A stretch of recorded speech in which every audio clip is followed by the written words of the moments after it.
अपनी young age में Lincoln वाणी में जादू जगाने वाले एक अध्यापक मेंटर ग्राहम से मिला और उससे पूछा व्याकरण का अध्ययन कैसे करना चाहिए। ग्राहम ने कहा, यदि तुम जनता के समक्ष आना चाहते हो तो तुम्हें व्याकरण अवश्य पढ़नी चाहिए, इसी से वाणी में प्रभाव की उत्पत्ति होती है। किंतु लिंकन के सामने अब समस्या यह थी कि व्याकरण की पुस्तकें मिले कहाँ से।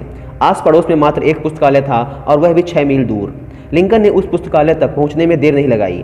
उसने 6 मील का रास्ता पैदल ही पार किया और पुस्तकालय से पुस्तक लेकर तुरंत वापस लौट आया। वह आधी रात बीतने तक उस पुस्तक का अध्ययन करता रहा।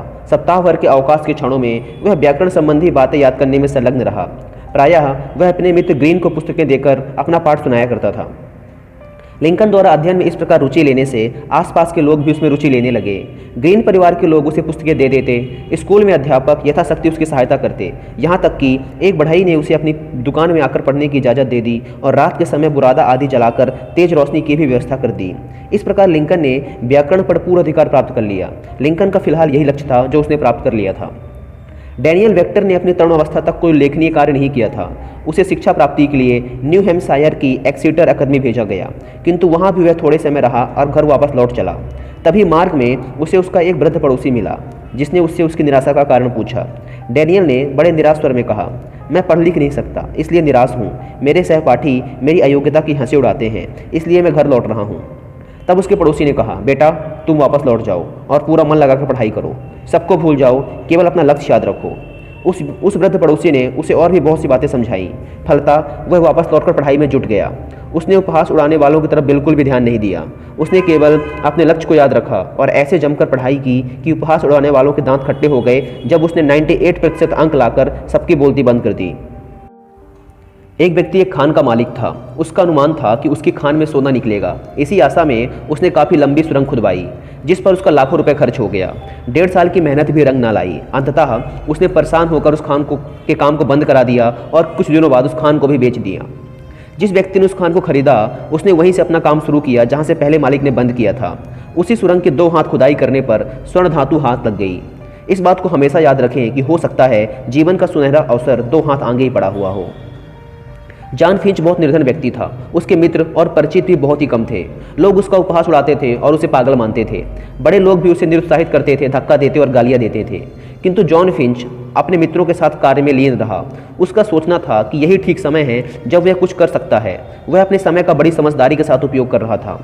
फिर एक दिन उसने वाष्पीय नौका डेलावेयर में चलाकर दिखा ही दी, जो नदी के प्रवाह के साथ 8 मील और विपरीत दिशा में 6 मील प्रति घंटे की स्पीड से दौड़ सकती थी। इस प्रकार जो लोग वास्तव में जीवन में कुछ बनना चाहते हैं, उन्नति करना चाहते हैं, वे अपने लक्ष्य पर दृष्टि रखें। जिन लोगों ने नए नए इतिहास रचे हैं, उनके सामने चाहे कैसी भी परिस्थितियां आई हों, चाहे उनके साथ कुछ भी बुरा हुआ हो, किंतु उन्होंने अपने लक्ष्य को कभी नहीं छोड़ा।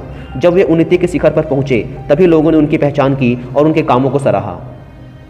साइकिल का प्रयोग पहले बाजीगरों तक ही सीमित था। चैन का चलन हुआ तो सेफ्टी व्हील चल निकला, जिससे बाईसाइकिल की लोकप्रियता बढ़ गई। फिर टायरों का आविष्कार हुआ। टायरों के परिवर्तन के साथ ही साइकिल के टायरों में भी परिवर्तन हुआ और वह साइकिल आज भी दुनिया का सबसे लोकप्रिय वाहन है। यह तभी संभव हुआ जब समय के मूल्य को आंका गया और उसके लक्ष्य का निर्धारण किया गया। अपने समय के सुविख्यात नीतिज्ञ वान मोल्तेके ने अपने जीवन के 66 वर्ष अध्ययन में बिताए, तब जाकर वह कार्य क्षेत्र में उतरा। उस आयु में भी मुख्य अधिकारी होने पर उसने सैडवा पर ऑस्ट्रिया के अधिकार को निर्मूल करके जनवरी से निकाल दिया। 4 वर्ष पश्चात ही इससे बड़े उत्तरदायित्व के लिए फिर तत्पर रहा, जबकि उसने फ्रांस को ऐसा आघात पहुंचाया कि यूरोप का मानचित्र ही बदल गया। और फिर काफ़ी लंबे संघर्ष के बाद उसने फील्ड मार्शल की पदवी पाई। यदि लुई नेपोलियन जैसा व्यक्ति उसके अधीन रहा तो यह उसके संघर्षमय जीवन का ही परिणाम था। कैसी है हमारी प्रकृति कि जब कोई व्यक्ति सफलता प्राप्त कर लेता है तो हम उससे ईर्ष्या करने लगते हैं और इस बात की ओर ध्यान नहीं देते कि इस सफलता के पीछे कितना दृढ़ लक्ष्य था, कितना अच्छा था समय का प्रबंधन और कितनी मजबूत थी समय पर पकड़। रिचर्ड सी ट्रेंच का कथन है, लक्ष्य का निर्धारण करो, समय को हाथ से मत जाने दो। एक एक मिनट आपके लिए कीमती है, इसलिए समय का प्रबंधन करो। सफल बनो, तैयार रहो, कमर कस लो कि तुम्हारी बारी आएगी। तुम मार्ग में पड़े नहीं रहोगे, निर्माताओं को तुम्हारी आवश्यकता पड़ेगी। एक बार लंदन में एक नवयुवक नौकरी की तलाश में दर दर भटका, लेकिन उसे कहीं भी नौकरी नहीं मिली। इसके बावजूद उसने हिम्मत नहीं हारी, क्योंकि नौकरी पाना उसका लक्ष्य था। वह अपने लक्ष्य से भटका नहीं और बराबर अपनी कोशिश करता रहा। इंटरव्यू में एक जगह उससे पूछा गया कि उसे किसने भेजा है, तो उसने बहुत ही साहस से अपनी असफलताओं की कथा सुनाई और यह भी विश्वास व्यक्त किया कि वह निराश नहीं है, एक ना एक दिन उसे सफलता अवश्य मिलेगी। उसका ऐसा दृढ़ विश्वास देखकर उस प्रतिष्ठान का मालिक मुग्ध हुआ और उसने उसे आवेदन पत्र भेजने का परामर्श दिया तथा सहायता का भी आश्वासन दिया। उसके सही और उचित शब्दों में लिखे गए आवेदन पत्र के कारण उसे नौकरी पर रख लिया गया और उस संस्थान के लिए वह काफ़ी उपयोगी सिद्ध रहा। देश की रक्षार्थ मिल्टन निरंतर लिखता रहा। एक समय ऐसा भी आया जब उसकी आंखों की रोशनी चली गई। उस समय उसने कहा, मैं ईश्वर लीला के विषय में कोई शिकायत नहीं करता, मन में भी कोई विशेष आशा नहीं रखता, बस सब कुछ सहन करता हुआ अग्रसर होता हूँ। वह वास्तव में आगे बढ़ता गया। अंधा होने के बावजूद उसने अमर साहित्य की रचना कर डाली। लॉर्ड एवल को एक सौदा करने जाना था। समय था ठीक 10 बजे का। आलस्यवश वह वहाँ आधे घंटे देर से पहुँचा। व्यापारी तब तक वहाँ से जा चुका था। वह एबल के लिए एक पत्र छोड़ गया था जिस पर लिखा था, जो व्यक्ति समय का पाबंद नहीं है उससे भला क्या व्यापार किया जा सकता है? क्या वह कभी अपने वादे के मुताबिक समय पर माल भेज पाएगा?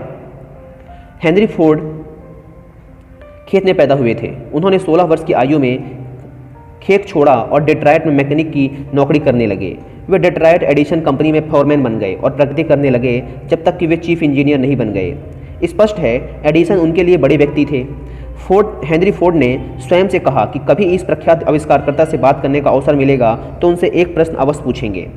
हेनरी फोर्ड को 1898 में यह अवसर मिल ही गया। उन्होंने एडिसन को रोका और कहा, मिस्टर एडिसन, क्या मैं आपसे एक प्रश्न पूछ सकता हूँ? क्या आपको लगता है कि मोटर कारों के लिए पेट्रोल एक अच्छा ईंधन हो सकता है? एडिसन के पास फोर्ड के लिए समय नहीं था। उन्होंने बस यूं ही बात टालने के लिए हाँ में उत्तर दे दिया और वहाँ से चले गए और बात समाप्त हो गई। किंतु इस उत्तर ने फोर्ड को उत्साहित कर दिया। यहीं से फोर्ड ने एक लक्ष्य निर्धारित किया और संकल्प ले लिया।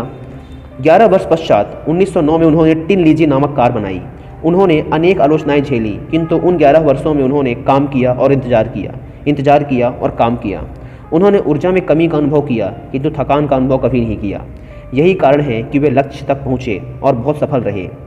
यदि उन्होंने वो समय हाथ से निकल जाने दिया होता तो क्या वे कभी सफल हो पाते? यदि आप अपने प्रत्येक दिन का शुभारंभ ठीक विधि से करते हैं तो उसका परिणाम सुखद ही होगा। इस प्रकार प्रत्येक दिन के सुखद परिणाम सम्मिलित रूप से आपको उन्नति की ओर ले जाएंगे। आप अपना लक्ष्य पा लेंगे। प्रत्येक दिन के सुखद, सुंदर और सरल भाव आपके लिए उन्नति के द्वार उन्मुक्त करेंगे। स्मरण रखिए, जब तक आप अपने विचारों, धन और समय का प्रबंधन करना नहीं सीखेंगे तब तक आप कोई भी महत्वपूर्ण चीज़ प्राप्त नहीं कर पाएंगे। यदि आप सफल होना चाहते हैं तो आपको असफलता से नहीं डरना चाहिए और ना ही आपको असफलताओं के माध्यम से विकास करने से डरना चाहिए। कोई आपकी निंदा करता है या प्रशंसा, इससे आपको कोई भी सरोकार नहीं होना चाहिए। इससे आपको कोई भी फर्क नहीं पड़ना चाहिए। आप अपनी धुन में, अपनी मस्ती में, अपनी पूरी शक्ति के साथ अपना कार्य करते रहिए। लोगों की चिंता करना छोड़ दीजिए। अपनी सहायता स्वयं कीजिए। ईश्वर भी उसी की सहायता करता है जो अपनी सहायता खुद करता है। टाइम मैनेजमेंट के लिए पहले लक्ष्य निर्धारित किया जाता है। उसे प्राप्त करने के लिए दैनिक योजना बनाई जाती है। एक एक मिनट का हिसाब रखा जाता है और समय की बर्बादी रोकने की भरपूर कोशिश की जाती है। यदि समय बहुमूल्य है तो उसका प्रयोग भी पूरे हिसाब किताब के साथ पूरे परिश्रम के प्रावधान की तरह किया जाना चाहिए। ऐसा करके आप सफलता को अपनी ओर खींच सकते हैं।